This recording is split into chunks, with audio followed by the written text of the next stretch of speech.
What's up, everybody? This is Armand Adibi. I haven't made a video in a while. Tonight I'm making a video because it's late and people keep texting me and sending me messages on social media asking my opinion. I don't know.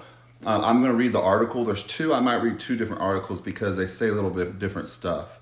And this is referring to Melissa Bumstead, the sister of Chris Bumstead, classic Mr. Olympia. And as far as I know, they're from Canada.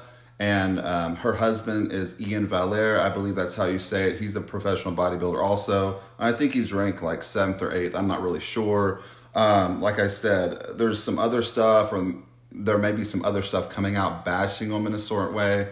And that's not okay because people in fitness, they all are doing the same thing. If someone gets in trouble for steroids or something like that, they're just the ones that got in trouble. Everybody is pretty much doing it. So when something like this comes out, this one's going to get a lot of attention just because they're high up there. It's Mr. Olympia. It's his sister. She's a competitor. She's a pro too. And then the husband, Ian, coaches both of them, I believe. I'm going to read these two different articles and then give my opinion on some of the stuff that's going on. Okay. This one says, Instagram influencer, pro bodybuilder arrested in steroid case in Palm City. A woman identified as professional fitness figure, digital influencer from Canada was arrested after sheriff officials reporting linking her to a package from Canada with several anabolic-type steroid medications, according to recently released records. Melissa Kate Bumstead, 30, was arrested Friday after Martin County Sheriff's Office investigators said she was listed as an importer of the drugs from a shipping in Montreal, Quebec. She was arrested on 6 felony accounts of possession of controlled substance without a prescription. They proceed to give a package of what it came in. Bumstead is listed on the International Federation of Bodybuilding and Fitness Pro Athlete. Her Instagram profile has 103,000 followers. She offers a variety of coaching from $350 to $4,000. The case began at least early as September 1st when a package in Memphis, Tennessee got selected for extensive exam by U.S. Customs and Border Protection officials. The package addressed to Bumstead at address 54 block of Southwest Landing Creek, Palm City was determined to contain steroids and other prescription medicines, records show. At a Homeland Security investigation agent on September 8th contacted Martin Sheriff's officials and investigators ultimately learned anabolic-type steroid drugs, including testosterone propionate, drostanolone, which is Masteron, propionate oxandrolone, which is Anavar, were in the packaging. A detective covertly delivered the package to the Southwest Landing Creek Drive address, and officials said evidence on Bumstead's hands indicated she opened the package. Investigators linked the home where the package was addressed to a limited liability company, the registered agent of which is Christopher A. Bumstead. That's her brother and classic Mr. Olympia. That's the name of Bumstead's brother, according to social media and affidavit. Melissa Bumstead has participated in a variety of contests as early as 2015. She was released September 11th from the Martin County Jail. According to jail official, the bond amount was not available. They were contacted and declined to comment. Okay, so that's one article. And this article is another one I saw, and it gives a little more detail about some other stuff that the other one leaves out. Basically, it says the professional bodybuilder, an influencer from Canada, was arrested. This one gives a little more detail about the package. Is it true? I don't know. A lot of times when you read stuff, especially from the police and reporters, you just never know. The manifest for the package said it combined vitamins, massage oil, and a t-shirt. A search of the package, however, revealed multiple vials and packages of factory sealed, labeled steroids and other medication. This is saying the same thing. She opened the package after the detective delivered it to her home. Investigators served a warrant to search the home.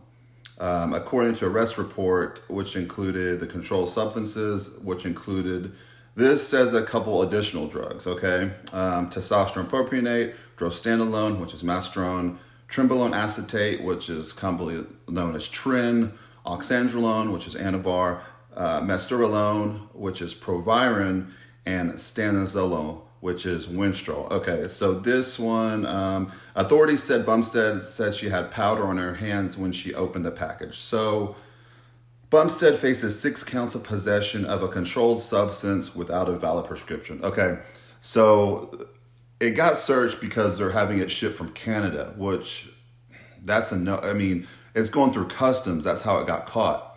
We don't know if this was the first package they knew, because a lot of times they'll let them ship packages and they'll keep counting those packages being sent through, and they'll kind of add those up as charges. So they're saying she faces 6 counts. So a lot of times what they do on steroid charges, they'll charge each specific drug for a different felony. So let's say you had a full contact cycle that a lot of men uses. Sometimes it's as much as 10 different substances. They'll charge you with 10 felonies. Do they always charge that way? No. Sometimes they just charge 1 felony count. But is the 7 or 6 or 7 felony charges going to stick? If they have a good attorney, probably not. Okay. And I guess, so they're in Florida, Palm City, which I'm really not sure why. So the first report said that she was taking oxandrolone, which is Anavar, testpropanate, which some girls take. I don't recommend it. And stanozolol, which is Winstrol. Okay, girls usually use that, okay? But Trenbolone, Mestarelone, let's use Proviron, some use that too. But the trend, some girls use it, but I think it's foolish to use it. That will masculinize you at a very fast rate, and who knows, it could have been for her. But I mean, her brother was there, which is classic Mr. Olympia. It doesn't say anything about him being charged. And then her husband, Ian Valère, which is a top pro bodybuilder, it doesn't say about him being charged. Okay, could be a lot of different scenarios. Like I said, no one can point the finger or laugh or whatever. So a lot of people like to see people have misfortunes that are on top doing well. This is not the case. I'm just reporting it. So, I'm not sure. They're obviously all using anabolic steroids. It's in the sport. It's part of it. It's unfortunate that they're illegal. I don't think that should be illegal whatsoever. And I'm sure everybody that competes in bodybuilding thinks the same way, even though they're involved in every other sports and people watch the NFL and play like, the players don't use steroids and stuff like that. For bodybuilding, they're not tested. A lot of other sports are tested. The tests are more relaxed so they can get by. Some aren't. But anyways, that's not the point. So what's going to happen? Okay, it sounds really bad, right? Like some people put trafficking, this and that. It's probably not as serious as it sounds, but the bad thing is that they're from Canada, the visas, so that's probably going to be declined. So she's probably not going to be able to come to the United States, anymore, or for at least a good amount of time, because they all live in Canada. So my understanding is that they were staying in Florida because they're competing here. And that if they go back and forth to Canada, they have to quarantine. They wouldn't be able to go to the gym, do their diet foods and all that. So they just have a house in Florida, which I guess is under Chris Bumstead's name, that they're all staying at. Why didn't Chris or Ian get caught, or why is their names not on it? I don't know. People that bodybuild, a lot of times they'll put their girlfriend's name on it or wife's name. For whatever reason, I don't know if they think they're going to get in less trouble. And a lot of people out there know what I'm talking about that competed for some reason. If you put your girlfriend's name, I don't know what you think. You're getting in less trouble. I'm not sure. But like I said, I don't know these people personally. They're not doing anything different than other bodybuilders are doing. So, it's upsetting how other people from the outside or especially other bodybuilders are condemning them when they're doing the same thing. And people just get caught here and there. Like some people get caught and nothing happens. Nobody hears about it. Others do. Since he is a classic Mr. Olympia, he's going to be in the limelight. And she's a sister. I believe she places well too. I think she might be in the top 5 in figure competitors. And they were all 3 planning to do the Olympia. Okay? So it's not good just for the name, because obviously there's steroids and other drugs involved in bodybuilding, but for the press, and this is in the news, they don't want that wrapped with the bodybuilding name, stuff that's actually sticking legal wise. So is it going to affect their placings? Maybe. Is she even going to, so she bonded out of jail, okay? So when you bond out, you have restrictions. Is she even going to be able to travel anywhere outside the county? Who knows? I know they were expecting on doing the Arnold Classic. Are they still going to do it? What does a bond say she can or cannot do? There's so many unanswered questions. People are like, well, isn't it Chris or Ian stuff? I don't know. I mean, what's just odd to me is they're in Florida and they're getting stuff shipped from Canada. You know, if you're a competitor, you know, there's a lot of fake stuff out there. Maybe they only trusted a certain source, or maybe in Florida, they didn't want to mix match their business stuff with, you know, purchasing steroids. I don't know. It was in her name. Possibly she could be using all those substances, but usually Trenbolone's a big no-no. But a lot of girls these days use it. I think it's crazy. That's why I don't prep many girls anymore, because a lot of them want just like the fast fix, and that's a horrible drug for women. The others, you know, at that level, unfortunately, you know, like Masteron and Proviron, they do use, but after repeated use, can cause some side effects. On this one link, it has a picture of her mugshot, which not many people have good mugshots, right? If you've been arrested, but hers looks pretty bad. I mean, I saw pictures of her before, and she wasn't. She looked good. These pictures, she is dieting. She is weeks away from the show, which gives a harder appearance to the face, but her face was really harsh in these mugshots, in the mugshot. So the question is it hers? Of course, she is using something. Girls can come out a lot and play like they don't use steroids because they're still girly and small and feminine. It's hard for bodybuilders to get away with that. I know I'm rambling here, but I don't have any set points to talk about. I just received these messages probably an hour or so ago, so I was like, I'll make a video. But I don't know who's going to be in trouble. It doesn't say anything about the guys in trouble. It says her. Is there more of an investigation? Did they find stuff in the house?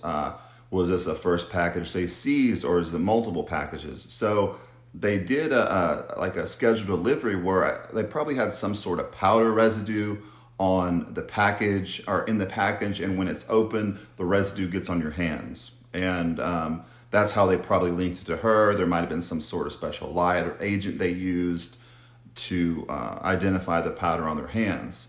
She might have been the only one at home or to receive it. Who knows if Ian or Chris received it, whether they would have opened it. Who knows? There's too many what ifs. But the fact of the matter is they all use performance enhancing substances. That's normal. Everybody does, competitive, especially on this stage.